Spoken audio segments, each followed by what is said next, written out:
प्यारे छात्र छात्राओं, मॉडर्न स्टडी सेंटर के हिंदी विभाग में आप लोगों का हार्दिक स्वागत है। आज हम लोगों के वर्ग का समापन वर्ग चल रहा है। मतलब आज का यह वर्ग समापन वर्ग है। इसे पूर्णाहुति वर्ग भी कर सकते हैं। जैसे यज्ञ करने के क्रम में बहुत सारे व्यवधानों को झेलना पड़ता है और अंत में यज्ञ पूर्ण होता है, ठीक इसी तरह आप लोगों की पढ़ाई का यज्ञ पढ़ाई की दृष्टि से अब पूर्ण होने वाला है, क्योंकि परीक्षा बिल्कुल नज़दीक है। परीक्षा होने पर आपकी वास्तविक पूर्णाहुति होगी, लेकिन जब तक परीक्षा नहीं होती है तब तक वर्ग की पूर्णाहुति होती है, आपकी पढ़ाई की पूर्णाहुति नहीं। ध्यान रहे, पूर्णाहुति शब्द अपने आप में एक बड़ा विशद व्यापक शब्द है और विशेष तौर पर तो आपको यह भी जान लेना है कि पढ़ाई की पूर्णाहुति कभी होती ही नहीं है। जीवन के अंतिम पल तक व्यक्ति अपने आप को पढ़ाई के क्षेत्र में अधूरा ही महसूस करता है। ज्ञान एक पिपासा है, बड़ी चीज़ है। आदमी हमेशा इसे प्राप्त करने के लिए यत्न करता रहता है, और जो व्यक्ति जितना अधिक यत्न करता है वही व्यक्ति उतना अधिक ज्ञानवान बनता है। तो यह वर्ग आपका इस सत्र का समापन वर्ग है, पूर्णाहुति वर्ग है। हम तो यह चाह रहे थे, संस्था का यह प्रयास था कि आप लोगों को अधिक से अधिक विस्तार से पढ़ाया जाए। पढ़ाई का दो रूप होता है, एक तो परीक्षा में अधिक से अधिक अंक प्राप्त करना और दूसरा चरित्र का निर्माण करना। शिक्षण संस्थान या शिक्षक की पढ़ाई का दो उद्देश्य मूल तौर पर रहता है कि आप परीक्षा में भी अधिक अंक प्राप्त करें और अपने चरित्र का भी निर्माण करें। यदि चरित्र निर्माण नहीं हुआ तो परीक्षा में अधिक अंक प्राप्त करके भी आप बहुत कुछ प्राप्त नहीं कर पा रहे हैं, अधूरी पढ़ाई आपकी मानी जाएगी। इसलिए ध्यान रहे कि परीक्षा में तो अधिक अंक हम प्राप्त करें ही, क्योंकि अधिक अंक प्राप्त करना आपका युग धर्म है। इसका शाश्वत उद्देश्य है आपका चरित्र निर्माण करना। विद्या के विषय में आपने पढ़ा होगा कि सा विद्या विमुक्तते, विद्या वही है जो मुक्ति प्रदान कर दे। जीवन की समस्त समस्याओं से, जितनी सारी समस्याएं हैं, उन सारी समस्याओं को आप समझ सकें, उन सारी समस्याओं का आप निदान कर सकें, उससे आप अपने आप को स्वतंत्र कर सकें। यही विद्या का असली उद्देश्य होता है, शिक्षा का असली उद्देश्य होता है। शिक्षा तो अपने आप में एक प्रकाश है, ज्ञान का बहुत बड़ा प्रकाश, अग्नि तत्व है। यह व्यक्ति के भीतर ऊर्जा भरने का काम करती है शिक्षा। तो इस तरह आपने शिक्षा के संदर्भ में जान लिया कि शिक्षा जीवन का एक बहुत महत्वपूर्ण मार्ग है। इस मार्ग के माध्यम से व्यक्ति अपने जीवन के लक्ष्य की ओर पहुंच सकता है, बढ़ सकता है। तो जीवन के लक्ष्य प्राप्ति का एक बहुत बड़ा मार्ग यह शिक्षा है। इसे प्राप्त करने का आप हमेशा प्रयास करेंगे, या मेरी शुभकामना है या मेरा आशीर्वाद है कि आप लोग जीवन के क्षेत्र में अधिक से अधिक ज्ञान प्राप्त करें, जीवन के क्षेत्र में अधिक से अधिक सफलता प्राप्त करें।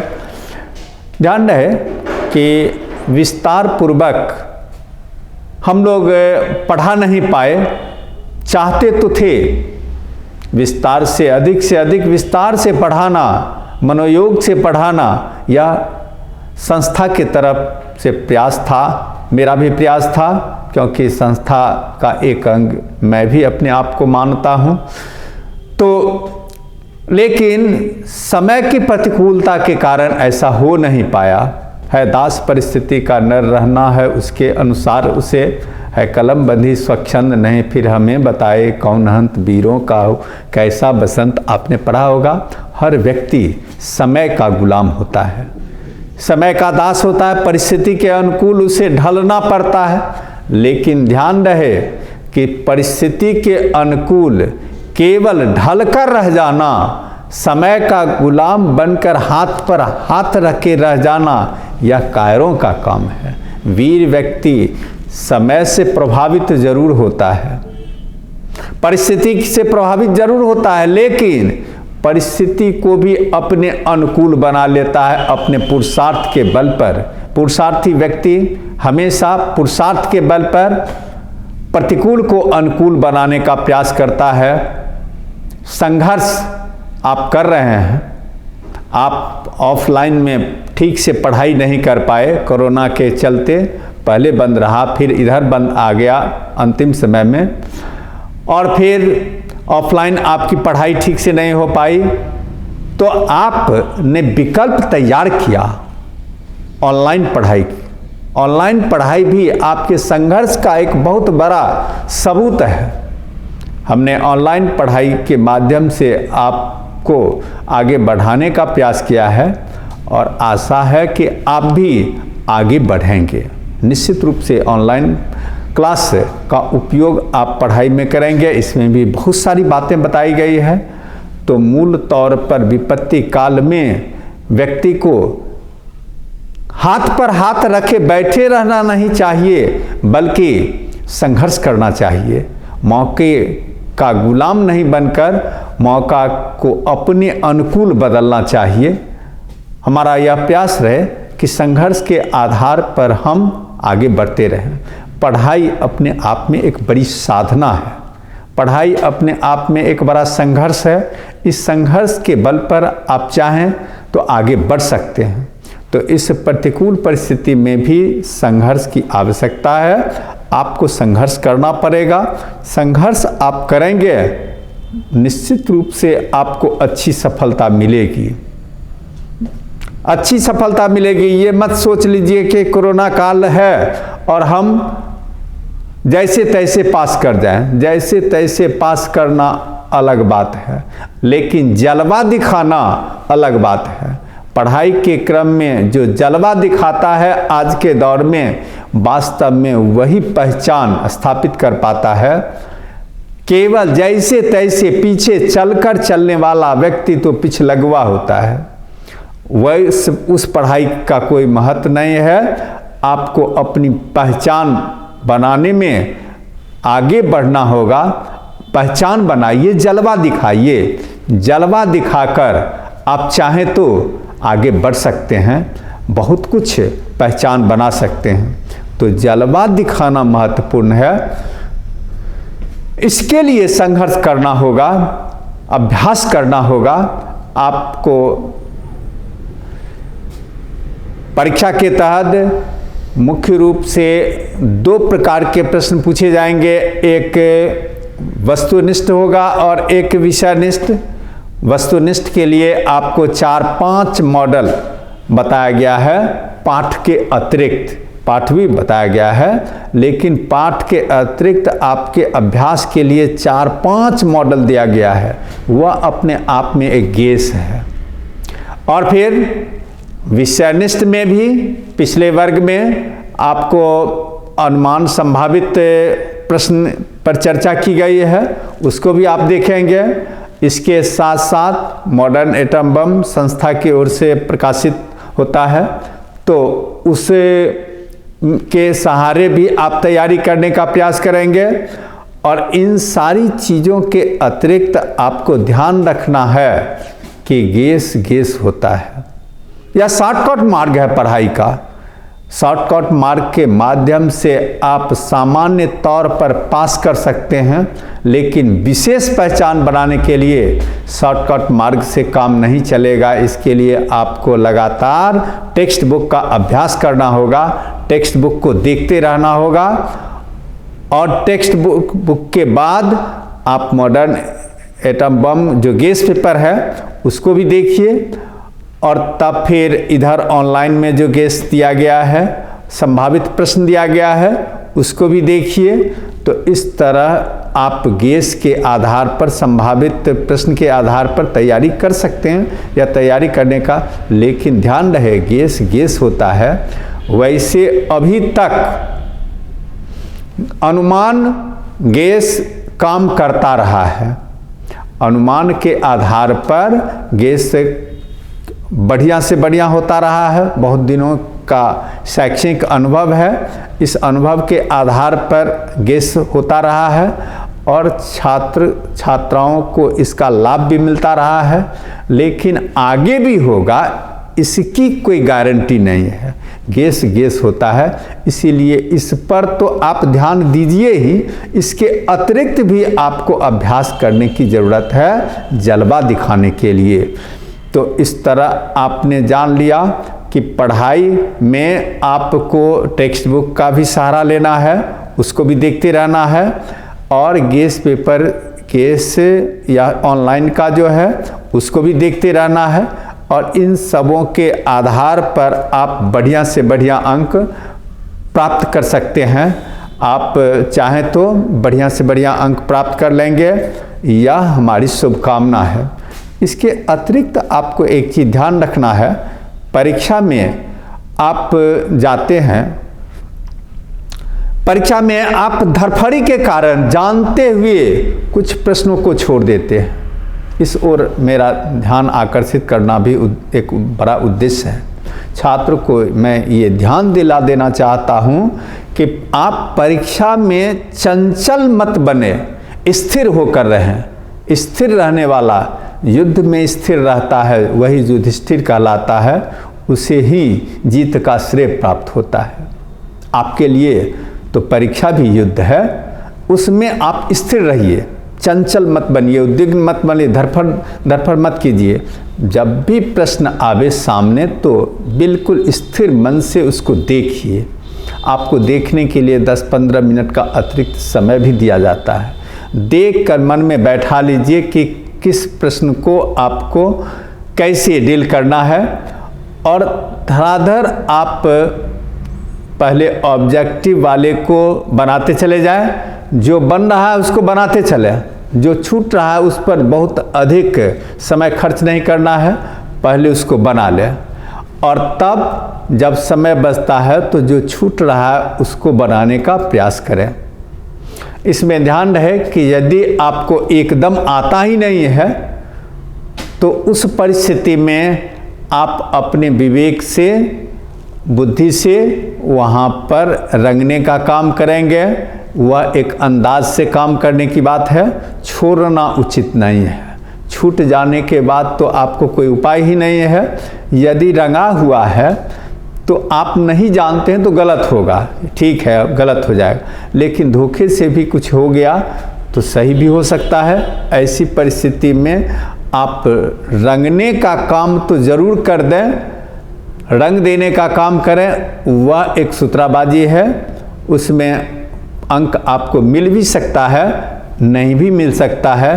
तो पहले आप जितना जानते हैं उतना कर लीजिए, इसके बाद अंदाज से जो करने का है वो आप करें, लेकिन रंग जरूर दें। इससे क्या होगा कि आपको कुछ न कुछ नहीं जानने वाले में भी अंक मिल जाएगा।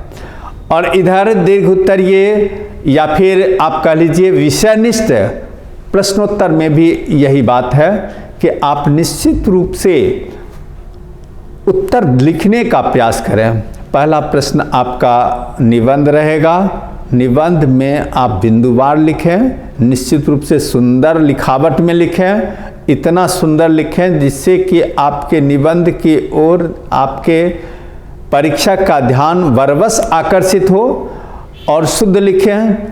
तो शुद्ध और सुंदर लिखावट पर ध्यान देकर आप निबंध को बढ़िया से बढ़िया बना सकते हैं, उसमें अधिक से अधिक अंक प्राप्त कर सकते हैं। व्याख्या में आप ध्यान दें कि व्याख्या के लिए आपको 100 प्रसंग व्याख्या लिखना है, उसमें लेखक का भी नाम देना है, पाठ का भी नाम देना है, प्रसंग भी बताना है और अर्थ भी बताना है। इस पर ध्यान देकर आप कर सकते हैं। तीसरा प्रश्न आपका पत्र लेखन से संबंधित होता है। जिस पत्र लेखन में आप देखेंगे तो 2 प्रश्न आपको पूछा जाएगा। एक प्रश्न आपका व्यक्तिगत पत्र पर आधारित रहेगा और एक आपका प्रश्न रहेगा कार्यालयी पत्र। आप दोनों में से जो पसंद करते हैं उसको लिख देंगे। आप देखेंगे तो पत्र का जो 3 खंड होता है, हेडिंग, बॉडी और एंडिंग, तो एंडिंग और हेडिंग लगभग बराबर ही रहता है। सारे कार्यालयों पत्र में एक जैसा ही रहता है, सिर्फ उसका नाम पता बदल जाता है, विषय बदल जाता है, लेकिन सिस्टम सबका एक जैसा ही रहता है। तो आप उस आधार पर अभ्यास करें। मोटे तौर पर अभ्यास के आधार पर इसको आप बढ़िया से बढ़िया अंक प्राप्त कर सकते हैं। लघुत्तरीय प्रश्न 5 प्रश्नों का उत्तर देना है। इसमें ज़्यादा आपको लिखने की ज़रूरत नहीं है। 2 नंबर का एक प्रश्न रहता है। उस एक प्रश्न में आप 2 पंक्ति 3 पंक्ति से ज़्यादा लिखने के फेर में मत पड़ें। प्राय लड़के क्या करते हैं कि बहुत से बहुत लिख देते हैं, 5-6 पंक्ति लिखते हैं। उतना समय आप बर्बाद करेंगे, बहुत होगा 2 ही नंबर आपको मिलेगा, उससे ज़्यादा नहीं मिलेगा। इसीलिए आप संक्षेप में लिखने का प्रयास करें। 1 पंक्ति में लिख दें या 2 पंक्ति में लिख दें, 3 पंक्ति भी हो जाता है तो कोई हर्ज नहीं, लेकिन उससे ज़्यादा बढ़ने की ज़रूरत नहीं है। तो ये आपने देख लिया कि लघुत्तरीय प्रश्न में आपको 2 पंक्ति 3 पंक्ति में उत्तर दे देना है, लेकिन ध्यान रहे सटीक उत्तर देना है। ऐसा नहीं कि प्रश्न पूछा जा रहा है कुछ और आप लिख रहे हैं कुछ। जो आपको पूछा जा रहा है एकदम सटीक, उसी के अनुकूल आपको उत्तर देना है। और दीर्घोत्तरीय प्रश्न में आप ध्यान रहे कि जिस पाठ से संबंधित प्रश्न पूछा जाता है, प्राय आप सारांश वाले भाग को अधिक, जैसे 3 प्रश्नों का उत्तर आपको देना है, 6-7 प्रश्न पूछे जाते हैं, 6 तो निश्चित रूप से पूछे जाते हैं। उस 6 में आप चुनाव करेंगे जिसमें सामान्य तौर पर जो कहा गया है उसको आप लिखने का प्रयास करें। लिखावट सुंदर, साफ साफ, शुद्ध होना चाहिए। और उसमें भी आपको एक प्रश्न का उत्तर 10 पंक्ति से ज़्यादा का नहीं होना चाहिए। 10 पंक्ति एक मोटे मोटी अनुमान एक्यूरेट गिन करके लिखने की ज़रूरत नहीं है। मुख्य रूप से सामान्य तौर पर आपको बताया जा रहा है कि आप सामान्य तौर पर 10 पंक्ति में इसको लिख लेंगे। इस तरह आपके लिए यह वर्ग एक समापन वर्ग हुआ। इसमें आप बढ़िया से बढ़िया अंक प्राप्त करेंगे। आप ध्यान से पढ़ाई करेंगे, अभ्यास करेंगे। इसमें एक चीज़ और आपको समझ लेना है, संक्षेपण में भी आपको गेस्ट पेपर से अभ्यास करना है। उसमें जो कुछ भी दिया गया जाता है उसके शब्दों को गिन लेना है, एक शीर्षक लिख देना है और शब्द में जितना शब्द दिया गया है उसके 1/3 में आपको संक्षेपण कर देना है। आप मॉडर्न एटम बम देखेंगे, उसमें सब कुछ सिस्टम से दिया हुआ है, उसके सहारे आप अभ्यास करेंगे। तो इस तरह आपका यह वर्ग पूरा हो रहा है। यह समापन वर्ग है। समापन वर्ग में आप मोटे तौर पर अधिक से अधिक बात को समझने का प्रयास करें, जीवन में उतारने का प्रयास करें।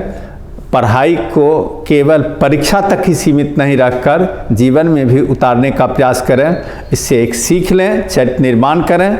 यही पढ़ाई का असली उद्देश्य है। तो मेरी शुभकामना है परीक्षा में आपको अधिक से अधिक अंक तो मिले ही, इसके साथ साथ आपको जीवन में भी सुख समृद्धि प्राप्त हो।